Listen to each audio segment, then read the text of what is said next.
19 अक्टूबर 2025 वो दिन था जब पाकिस्तान और अफगानिस्तान के रिश्तों में एक और गहरी दरार पड़ गई। आसमान में लड़ाकू विमानों की गड़गड़ाहट थी, जमीन पर डर और अफरा-तफरी। कुछ ही मिनटों में सब कुछ बदल गया। धमाकों की आवाज़ों के बीच सन्नाटा छा गया और इस सन्नाटे में सिर्फ चीखें गूंज रही थीं। ये कोई आम हमला नहीं था, ये एक ऐसा हमला था जिसने सीमाओं के पार इंसानियत को झकझोर दिया। इन हमलों में 8 लोगों की मौत हुई, लेकिन इनमें 3 ऐसे नाम थे जो पूरे अफगानिस्तान की पहचान थे। 3 युवा क्रिकेटर जिनका सपना था अपने देश का नाम खेल के जरिए दुनिया में चमकाना। कबीर आगा, सिबगतुल्ला और हारून। 3 दोस्त, 3 खिलाड़ी, 3 सपने, जो अब हमेशा के लिए खामोश हो गए। अफगानिस्तान क्रिकेट बोर्ड ने आधिकारिक तौर पर पुष्टि की कि पाकिस्तान की एयर स्ट्राइक पक्तिका प्रांत के एक इलाके में की गई, जहां ये तीनों खिलाड़ी अपने घरों की ओर लौट रहे थे। उन्होंने हाल ही में एक स्थानीय टूर्नामेंट में हिस्सा लिया था। उनकी तस्वीरें सोशल मीडिया पर वायरल थीं, हाथ में ट्रॉफी, चेहरों पर मुस्कान। किसी को नहीं पता था कि वो तस्वीर उनकी आखिरी याद बन जाएगी। पाकिस्तान का कहना था कि उसने आतंकियों के ठिकानों पर निशाना साधा, जबकि अफगानिस्तान ने इसे अपने देश की संप्रभुता पर हमला बताया। काबुल सरकार ने कहा कि मारे गए लोग निर्दोष नागरिक थे और पाकिस्तान को इसके गंभीर नतीजे भुगतने होंगे। दरअसल ये विवाद नया नहीं है।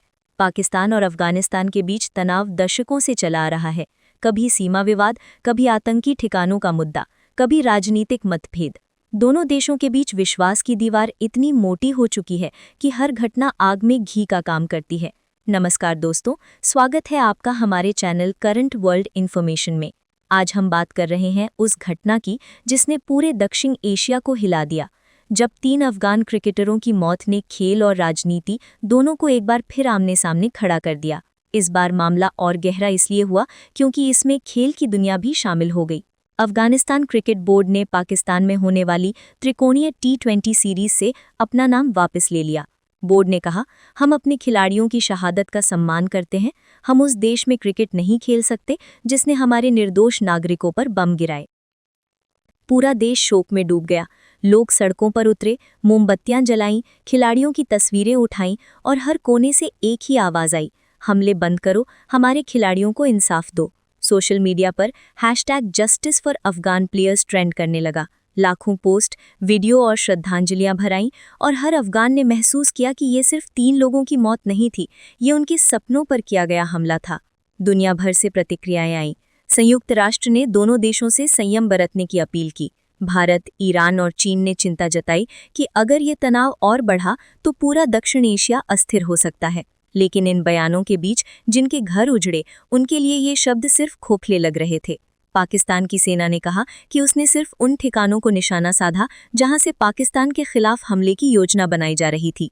उनका दावा था कि ये आत्मरक्षा में की गई कार्रवाई थी। लेकिन सवाल यही बना रहा कि अगर निशाना आतंकी ठिकाने थे तो 3 क्रिकेटर कैसे मारे गए? क्या वाकई ये गलती थी या फिर जानकारी की कमी का परिणाम? अफगानिस्तान ने जो सबूत और तस्वीरें जारी की, उन्होंने कहानी का दूसरा पहलू दिखाया। तस्वीरों में जले हुए घर, टूटी दीवारें और एक टूटी हुई क्रिकेट बैट, जो शायद उन खिलाड़ियों में से किसी की थी। वो तस्वीर सिर्फ एक घर की नहीं थी, वो पूरी पीढ़ी के सपनों के टूटने की प्रतीक बन गई। उन तीनों खिलाड़ियों के परिवार अब सिर्फ एक सवाल पूछ रहे हैं, हमारे बच्चों का कसूर क्या था? उनके पिता अब भी क्रिकेट मैदान के पास जाते हैं, जहां कभी उनके बेटे प्रैक्टिस किया करते थे, अब वहां सिर्फ धूल है और यादें। इस घटना ने दोनों देशों के क्रिकेट संबंधों को तोड़ दिया। अफगानिस्तान ने पाकिस्तान के साथ सभी भविष्य के मैच रद्द कर दिए। ICC ने कहा कि वो स्थिति पर नजर रख रहा है, लेकिन अब तक कोई सख्त कदम नहीं उठाया गया। क्रिकेट समुदाय में गुस्सा है, लेकिन अफसोस भी कि खेल फिर से राजनीति की भेंट चढ़ गया। भारत, ऑस्ट्रेलिया, इंग्लैंड जैसे देशों के कई खिलाड़ियों ने ट्वीट किए और कहा कि खेल कभी जंग का हिस्सा नहीं बनना चाहिए। ये बयान पूरे विश्व में गूंज गया, लेकिन ज़मीनी हकीकत ये थी कि अफगानिस्तान के मैदान सूने हो गए थे और पाकिस्तान में लोग इस बात से डरे हुए थे कि अगला हमला कब होगा। अब ये मामला सिर्फ क्रिकेट या राजनीति का नहीं रह गया है, ये मानवीय संवेदनाओं का मुद्दा बन गया है। काबुल और इस्लामाबाद दोनों जगह लोग डर, गुस्से और असुरक्षा के माहौल में जी रहे हैं। रिपोर्ट्स के मुताबिक पिछले 1 साल में सीमा पर सैकड़ों बार हवाई घुसपैठ हुई है।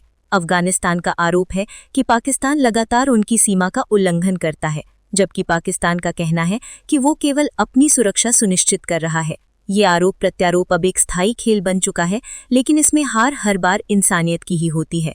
दोहा में दोनों देशों के प्रतिनिधियों के बीच कई दौर की बातचीत हुई, लेकिन हर बार नतीजा वही रहा, बयान और वादे, कोई ठोस समाधान नहीं। अफगान जनता का भरोसा अब टूट चुका है। हर नया धमाका दोनों देशों को और दूर कर देता है। आज अफगानिस्तान के क्रिकेट मैदान खाली हैं। जहां कभी बच्चों की हंसी, गेंद की आवाज और छक्का की गूंज होती थी, अब वहां सन्नाटा है। कभी जो खेल दोनों देशों के बीच पुल बन सकता था, वही अब दीवार बन गया है। ये कहानी सिर्फ 3 खिलाड़ियों की नहीं है, ये उन हजारों युवाओं की कहानी है जिनके सपने युद्ध की राख में जल गए। कबीर, सिबगतुल्ला और हारून अब इस दुनिया में नहीं है, लेकिन उनकी याद हमेशा ये सिखाएगी कि जब सत्ता, राजनीति और नफरत हावी हो जाती है तो सबसे पहले इंसानियत मरती है। वे सिर्फ क्रिकेट खेलना चाहते थे, उन्हें सिर्फ एक मैदान चाहिए था, एक मौका चाहिए था, लेकिन दुनिया ने उन्हें जंग का हिस्सा बना दिया। अब उनकी यादें अफगानिस्तान के हर उस बच्चे के दिल में बस गई हैं जो गेंद उठाते हुए सोचते हैं कि काश हम सिर्फ खेलते, लड़ते नहीं।